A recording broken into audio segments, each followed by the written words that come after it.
hello guys आज भी आमर हो चकुली पिठा सहित आमर हो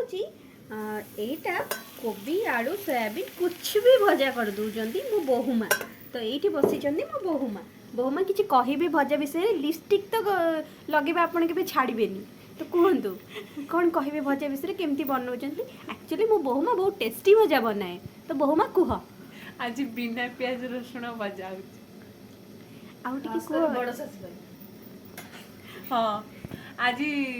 मार्गशीर मास गुरुवार रे बिना प्याज रसुण रे भजा କିନ୍ତୁ ବୋହୁ ଆମର ଚିକେନ ଗେଫିଛନ୍ତି सकाळ बोहू गेफी सकाळ आज मो बोहू गेफिले चिकेन आमर आज हूँ ना आमर नुह केवल दीदी आज हूँ माणबसा गुरुवार से जो आम मैंने खाऊ आज बिना पियाज रसुण खाद्य हाँ हाँ यहाँ हूँ दीदी पाद सब मेहंदी लगा हाथ देखे ए पाद देखा दीदी पाद आए दीदी मुह देखे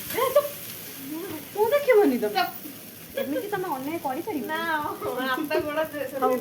हाथ तीन चकुड़ी देखी दिंतु ତାଙ୍କ ମୁହଁ ନ ଦେଖନ୍ତୁ କିନ୍ତୁ ତାଙ୍କ ହାତ